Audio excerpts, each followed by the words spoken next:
మిత్రులారా, వార్తలు వాస్తవాలు close encounter with SR program లో వార్తలు కాదు మిత్రులారా, వాటి వెనుక ఉన్న వాస్తవాల్ని మీ ముందుకు తీసుకొచ్చే ప్రయత్నం చేస్తా. ఖమ్మంలో ఒక అనాథగా 3 నుంచి 4 రోజులు ఏం జరిగిందో ఎవ్వరికి తెలియని పరిస్థితి. ఆ 2-3 రోజులలో ఆ పసికందు జరిగినటువంటి అన్యాయం ఏందో మీ ముందుకు తీసుకొస్తా. అంతకంటే ముందు మిత్రులారా, పశువుకు తింటే బలం, మనిషికి ఉంటే బలం అని ఎందుకన్నారో మీకు తెలవాలి. పశువుకు తింటే బలం, మనిషికి ఎవడన్నా ఉంటేనే బలం. వాడిని ఎవడన్నా కాపాడతాడంటేనే తెగిస్తాడు, వాని వెనకాల ఎవడన్నా ఉంటేనే సంపుతాడు. సంపడానికి కూడా వెనకాడని ఆ పాషా వెనుక ఎవడున్నాడు? ఆ పాషా వెనుక ఎవడున్నాడు? నోరు తెరిస్తే పాషా ఈ పార్టీ ఆ పార్టీ అంటుర్రు. అసలు వాని బ్రీడ్ ఏందో తెలుసా? కాంగ్రెస్. మళ్ళీ చెప్తున్న మిత్రులారా, కాంగ్రెస్. అంతకంటే ముందు వాని నెత్తుర్లోనే ఉంది అరాచకం. పాషా అంటే 57 ఏళ్ళ వృద్ధుడు అనుకుంటుర్రు. 94-95 నుంచి వాని చరిత్ర చూస్తే రౌడీయిజం, రేపిస్ట్ వల్ల ఈ చిన్నపిల్లని మొదటగా వేయలే. గతంలోనే నెల్లూరుకు సంబంధించినటువంటి వలస కూలీని రేప్ చేసిన సందర్భాలు ఉన్నాయి. వాడు ఒక రౌడీ షీటర్. ఎక్కడన్నా బిల్డింగ్లు కడుతుంటే, ఇంకేదైనా పని చేస్తుంటే వాని హస్తం ఆడుంటది. ఎంఆర్ఓ ఆఫీసులలో వాడు చెప్తే పనులు, ఫైళ్ళు కదులుతాయి. మరి వీని వెనుక ఉన్నది ఎవరు? ఒక్కసారి ఆలోచన చేయండి మిత్రులారా. వాని వ్యక్తిత్వం ఏందో అదే ఖమ్మం నుంచి ఆ నిప్పు కణికలతో మాట్లాడించే ప్రయత్నం చేద్దాం.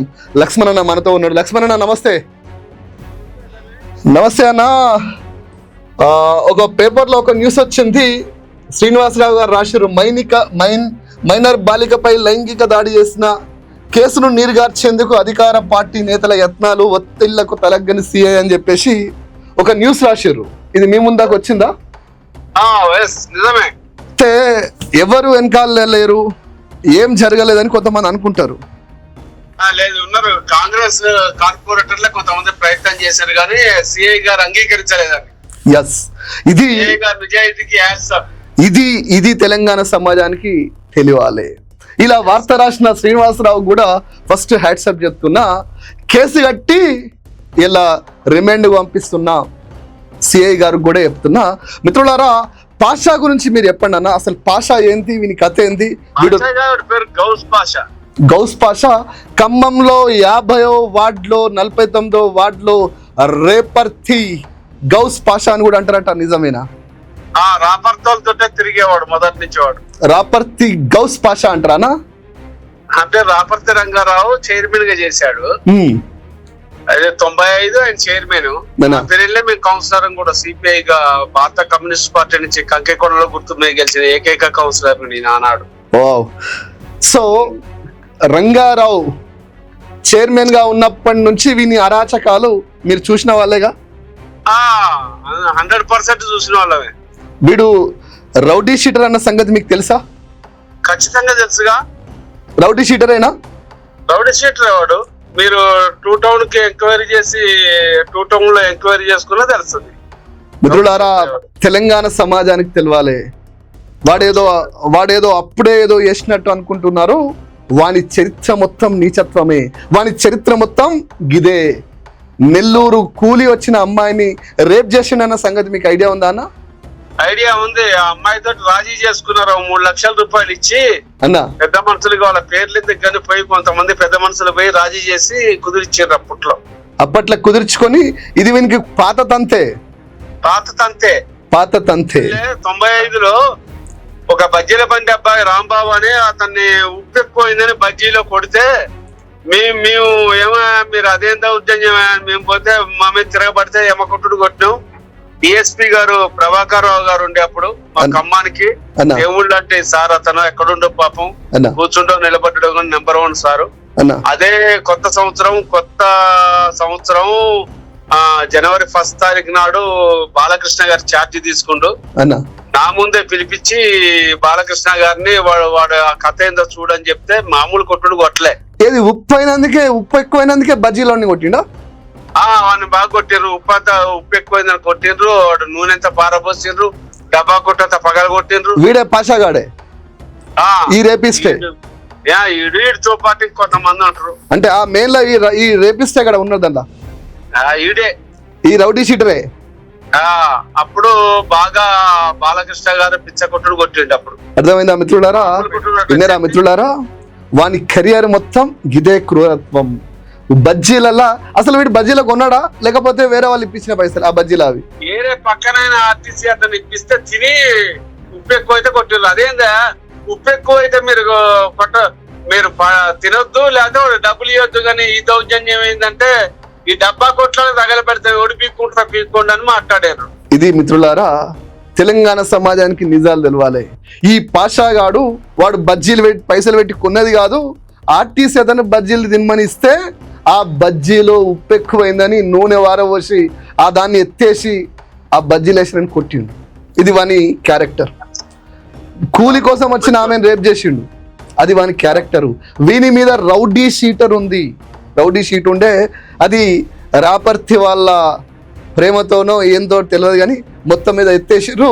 ఈ రోజు కూడా మీకు పంపిస్తాను, మీకు చూపిస్తాను మిత్రులారా. వాస్తవంగా రాపర్తి గౌస్ పాషా అనేట ఆయనే అసలు ఏ పార్టీ ఏం కథ అనే దానికంటే ముందు ఆయన వెనుక ఉన్నది ఎవడో తెలియాలి. కాబట్టి రంగారావు, అవునా అన్న? రంగారావు తోటే ఉన్నారు కదా వీళ్ళు. రంగారావు గారితోటే ఉన్నాడు. రంగారావు గారు పాపం మంచోడా ఈడు లంగా.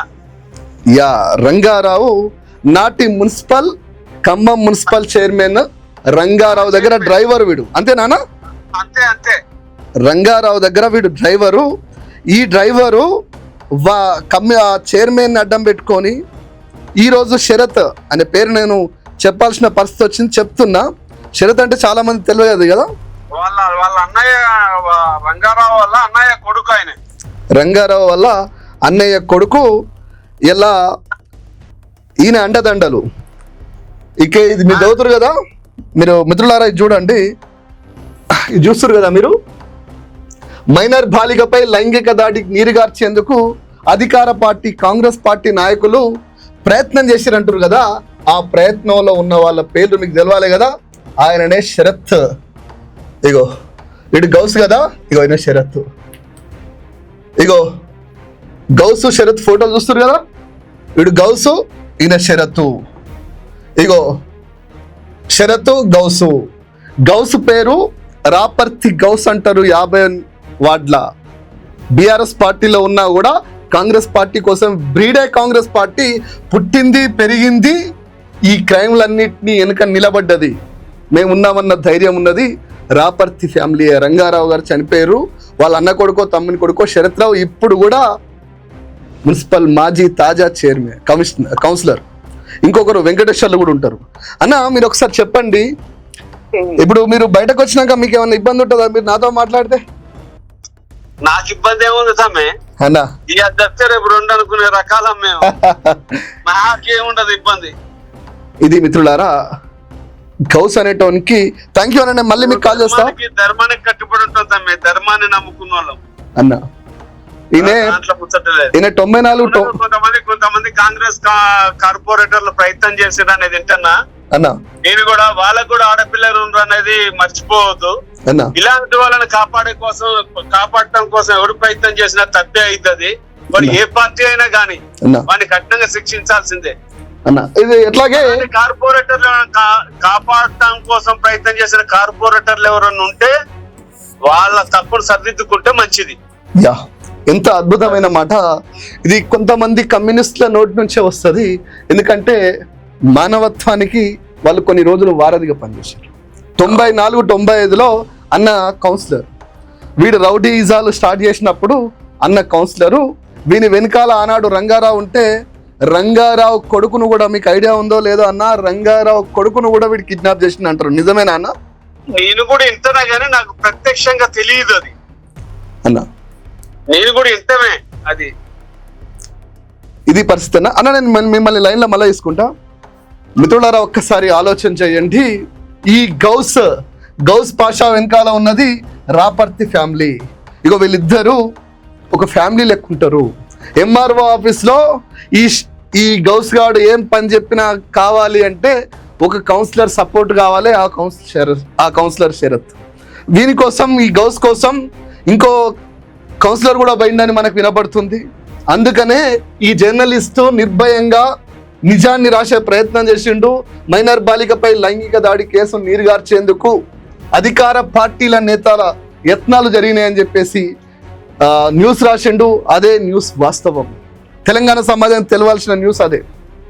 మిత్రులారా, నేను కొన్ని విషయాలు ఓపెన్గా చెప్తున్నా, మీరు అర్థం చేసుకోండి మిత్రులారా. ఈ గౌస్ పాషా అనేటోడు నెల్లూరుకు సంబంధించిన వలస కూలిని రేపు చేసిండు. డబ్బులు ఇచ్చి కేసు లేకుండా చూసుకోగలిగిండు. వీడు మాజీ రౌడీ షీటర్ ఆశామర్షిగా అవుతుందా? వీడు రౌడీ షీటర్.